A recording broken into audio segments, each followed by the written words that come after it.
Sorry, you're not just gonna pop up at my house. But that's the type of can of worms that you open when you're working from home. You know, sometimes people will test those boundaries. You're the one I love. You're the one I love. Hey y'all, welcome back to my channel. Today I wanted to discuss with you guys 5 signs that you are actually prioritizing your client experience. Okay, number 1 is they ask to pre-book with you or they ask for a standing appointment. If you are prioritizing your client experience, they are truly loving coming to see you, they're going to be asking to pre-book with you. You shouldn't even have to offer. Now, if you are scared to offer, then that says something else. Like, why are you scared to offer for them to come back? You don't want to feel pushy or salesy.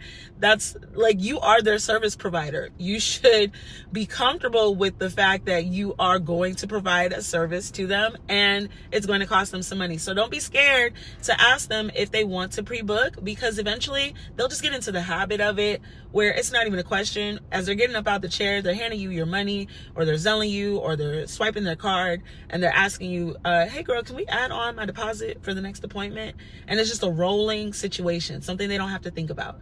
So that's number 1. They should be asking to book with you or for a standing appointment. That's a sign that you're prioritizing their experience. They're happy to be around you. Okay. Number 2, their hair, skin, or etc. looks amazing. That is probably a no-brainer, but it's still something to be said. Like, your client's hair and skin, or whatever service it is that you're providing to them, nails, whatever. My nails look crazy right now. So anyways, why are we talking about my nails right now? Focus me in. So yeah, their hair looks amazing. Their skin looks amazing. You know, it looks like you've been putting in the work and it shows. Don't shy away from that experience. If you are a hairstylist, then be their hairstylist. Show up for them in a way that is unlike everyone else in your area. A way that is showing results, a way that you can be proud. You should be able to take pictures of the growth, of the change, of the cut. Like, you should be proud of the work that you're doing. That's how you know you're prioritizing their experience. Sorry, I gotta order my coffee real quick.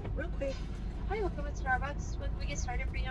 Hi, yes, I would like a grande vanilla latte iced with oat milk. Okay. And salted caramel cold foam. I would also love a Trenta ice water. We'll have your total up at the window. Thank you. Number 3, they tip you well or they give you gifts. Now, don't get me wrong, everybody is not a tipper, you know, especially, we ain't gonna get into communities, but everybody is not a tipper.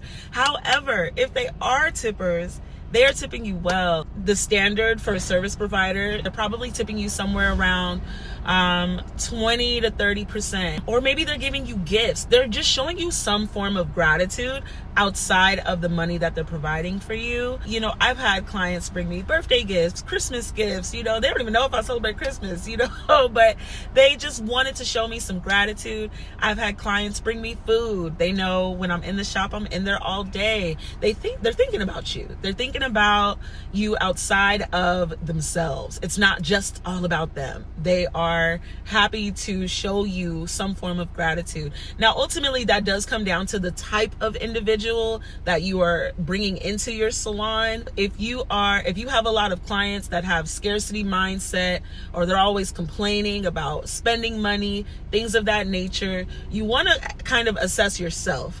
Because if we're being honest, you are attracting that type of clientele into your life. Now, don't get me wrong, people go through highs and lows. That's normal. However, if all of your clientele is speaking in that way around money, spending money on the type of services that you're providing, then you need to start doing some work to make sure that you are attracting the right clients into your chair.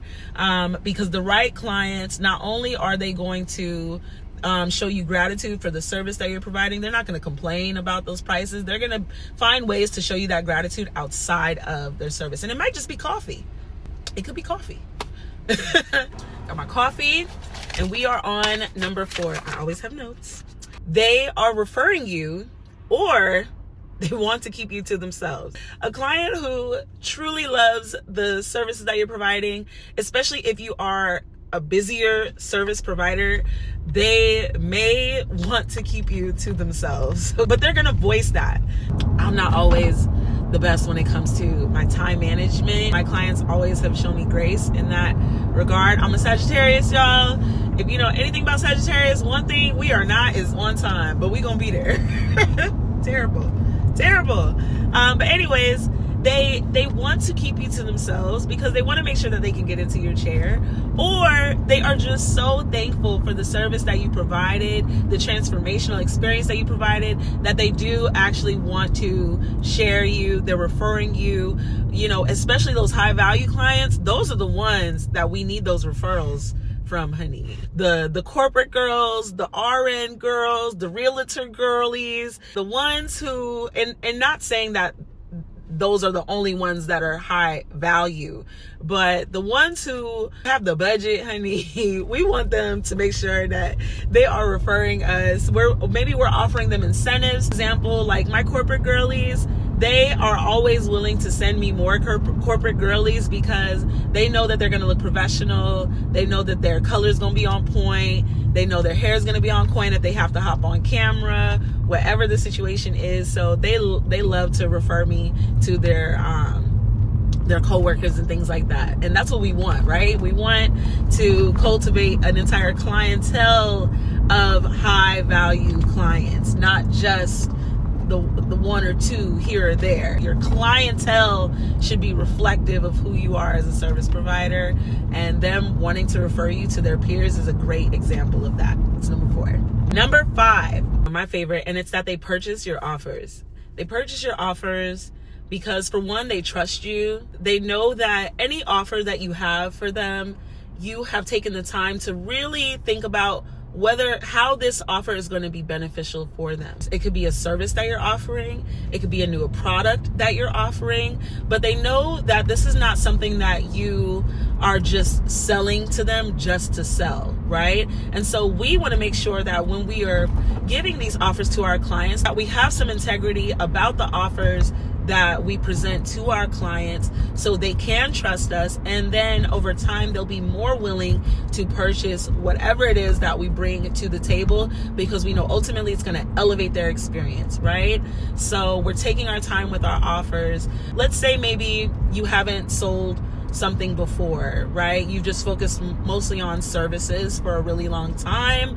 That's just your go-to. You're not really a salesy kind of girl, but you decided, you know what, Mia, I'm tired of my hands being the only way that I'm making money, because we know, as beauty professionals and service providers, if we're not selling something of some sort of a product, every single dollar that we make is going to come from our hands.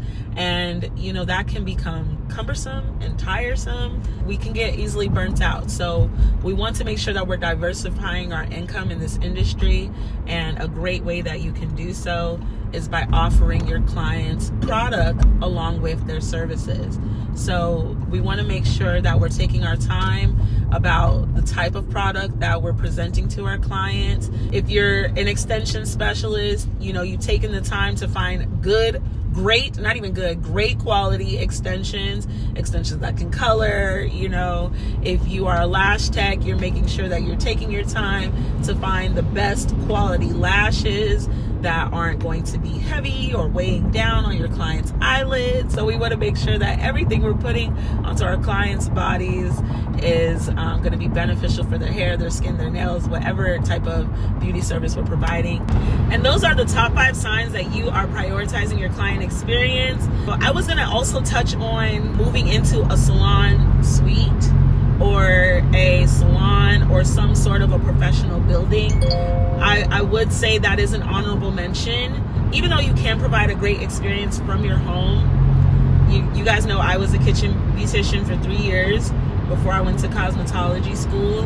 And even in the middle of my career, there was this time when I was transitioning to California, and I also worked from home for a year before I made that transition. So I do know that you can still provide a great experience, or still provide a good experience working from home. But I will say it's not always the greatest experience for you as a service provider when you are working from home. I've had situations where clients just popped up at my house just because they knew where I live, thinking I was about to fix something real quick for them. No ma'am. No ma'am, that's not happening today. So you know what, we gonna scratch that honorable mention, because yeah, y'all just gotta take it to the shop. Just take it to the shop, and you ain't gotta worry about none of that. Because I mean, I had to tell her. You know what? I don't even think I told her. I don't think I answered the door. Now that I remember that day, I did not answer the door. I didn't answer that door because that was a boundary that she didn't know she was crossing, but she learned that day. My car was home. Yes. My car was in the parking lot. My windows were open. I got my butt up, walked right into my own room, and closed the door. Yes, I did. I'm sorry. You're not just gonna pop up at my house. But that's the type of can of worms that you open when you're working from home. Sometimes people will test those boundaries. That is not the type of experience that we want. Yeah, let me know what you guys think about the top 5 signs that you have prioritized your client experience. If I missed anything, share it in the comments below.